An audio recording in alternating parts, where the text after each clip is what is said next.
Some say justice hurried is justice buried, while the others say justice delayed is justice denied. आखिर हमें किधर जाना है? क्या गोल्डन पाथ होना चाहिए? इन दोनों में से क्या सत्य है? तो इट्स अबाउट द पर्सपेक्टिव. ये हमेशा एक क्वेश्चन रहता है कि is this the present form of democracy the best form of the democracy? Because कोई भी गवर्नमेंट स्ट्रक्चर बेस्ट फॉर्म नहीं होता है.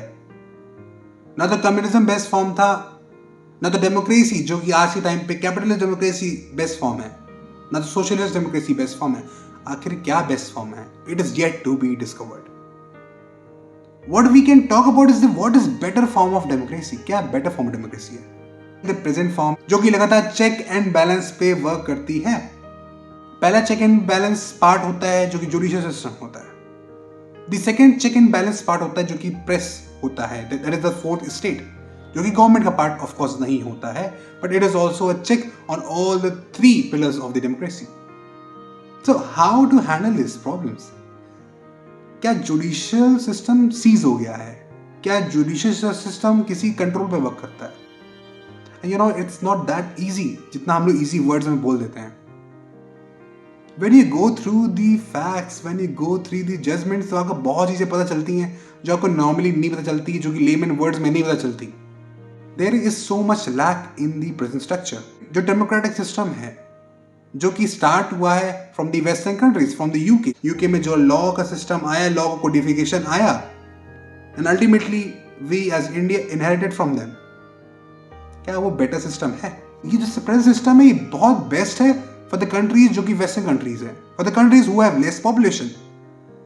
But a country like us जिसकी इतनी बड़ी पॉपुलेशन है, क्या उसमें ये बेस्ट है? I think it's a very cumbersome task किसी के लिए भी है, चाहे आप पॉलिटिको एग्जीक्यूटिव हैं, चाहे लेजिस्लेचर है, चाहे जुडिशियल फंक्शंस हैं. It's not easy for country to run with these things, with this much heavy population और जितना डाइवर्स कल्चर है, diverse things. It's not easy. आप अगर सोचोगे भी तो पता चलेगा. The lack of number of pending cases in the courts of India, उसका सबसे बड़ा रीजन क्या है? आखिर व्हाट्स द प्रॉब्लम? क्या फैक्टर है कि वो जो व्हील ऑफ जस्टिस है वो बेयरली मूव कर रही है? That's what people are saying. तो इसका रीजन सिर्फ ये नहीं है कि प्रेजेंट स्ट्रक्चर में लोग काम नहीं कर रहे हैं. Actually in today's time the present structure is so much efficient, क्योंकि मैं पर्सनली उन चीज को, फैक्टर्स को देख रहा हूं, उन कोर्ट्स को देख रहा हूं. एफिशिएंसी इज समथिंग जो कि बहुत नेक्स्ट लेवल किसी डिपार्टमेंट में नहीं है. I have just one question कि जुडिशियल सिस्टम में वर्क क्यों आता है? बिकॉज दूसरे दो सिस्टम में कोई ना कोई फ्लॉ रह चुका होता है. So at the end the things gone on to the judiciary. For example Maharashtra crisis चल रही है, या क्योतो होलोहन केस आपको पता हो, ये सब चीजें हुई हैं. तो लेजिस्लेटिव प्रॉब्लम्स हैं, उसको कौन हैंडल कर रहा है, उसको कौन सुलझा रहा है? At the end things come to the courts. तो प्रॉब्लम फर्स्टली वहां हुई है, पहला फ्लॉ वहां हुआ है. सो इंडिया का पहला प्रॉब्लम सेंट्रिक चीज ये होनी चाहिए कि why even the problems arising in that area. आखिर ये minimal basic structure, basic constitution क्यों फॉलो नहीं हो रहा है? And the second thing is कि द एग्जीक्यूटिव पार्ट में द प्रॉब्लम्स क्यों नहीं? Eight the end the cases maximum government litigant है. तो फर्स्टली द फ्लॉ सिस्टम में वहीं से अराइज हो जाता है, जो कि वहीं पे चीजों को रोकना पड़ेगा. What's the problem? Why things are arising day by day? अगर judicial system is barely moving तो एनार्किज्म बहुत दूर नहीं है. बिकॉज जब एक जनता को अपने जुडिशियल सिस्टम पे, जुडिशियल स्ट्रक्चर पे विश्वास उठ जाता है तो एनार्की ही आती है. About 2 years back I heard a news, बेटे को किसी ने मारा था. फॉर दैट फादर ने कोर्ट में ही अपनी बंदूक से उसको मार दिया, फॉर दैट एक्यूज. बिकॉज उसको उस सिस्टम में फेथ नहीं था, उसको लगता था उतना टाइम लगेगा.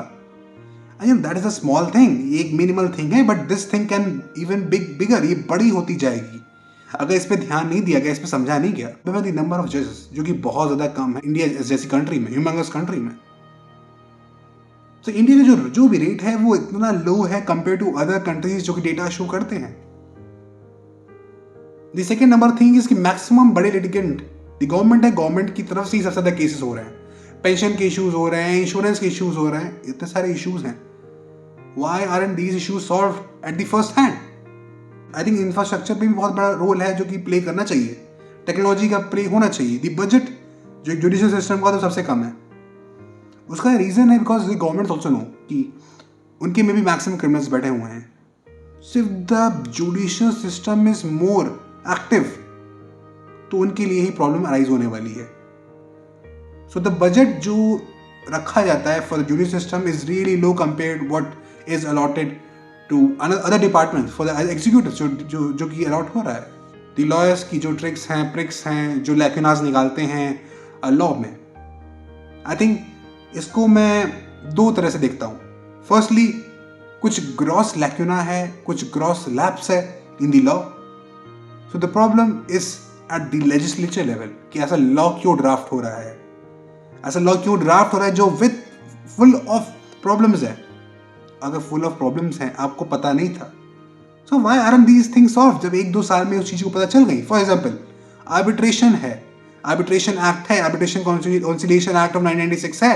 It's full of confusion, it's full of lacunas. लेकिन सोल्यूशन के लिए कितने स्टेप्स लिए गए, दैट इज अ मैटर. क्या उसमें एक रेगुलर चीजें नहीं हो सकती? क्या एक रेगुलर कमिटी बिठा के सारी रिकमेंडेशन चीजें वर्क नहीं कर सकती? Of course things are done, but वो लेवल चीजें वर्क नहीं कर रही हैं. So it's at the problem of legislature also.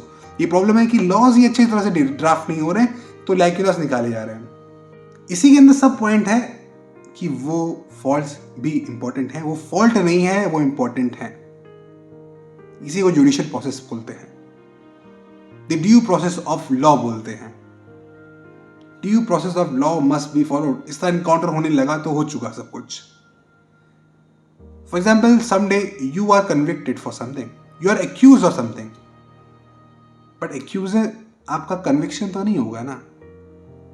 For example the power position पे कोई बैठा हुआ है, वो आपका एनिमी है, वो आपको एग्जीक्यूट करा देगा विद दैट थिंग. तो due process must be followed. अगर उसके पास अपील है, रेमेडी है, that remedy must be followed. Because Indian structure ही कुछ ऐसा है कि एक छूट जाए बट जो इनोसेंट है वो ना पकड़ा जाए. But still there are lot of things that needs to be changed. जो मैं सबसे पहले ये चीज बताई, judicial infrastructure, the number of जजेस. द थर्ड थिंग इज कि लॉयर जो चीज़ों में निकालते हैं लैक्यूनास, उन लैक्यूनास को लेजिस्लेचर लेवल पे सॉल्व करना. सो आई होप मैं कुछ पॉइंट को क्लियर करने में सफल रहा हूँगा, कुछ सक्सेस हुआ हूँगा. This is what I am trying to say कि एक तरफ से सब फॉल्ट नहीं है, it's fault at multiple hands, multiple section से फॉल्ट आ रही हैं. So overall the wheel of justice नहीं मूव कर रही है. अगर व्हील ऑफ जस्टिस मूव नहीं कर रही है, ultimately is the loss of the government. It will be the loss of the trust of the people on the government, और वो नेगेटिवली इम्पैक्ट करेगा to whole of the country. Thank you. This is Avinash Tiwari, student at RMNLU.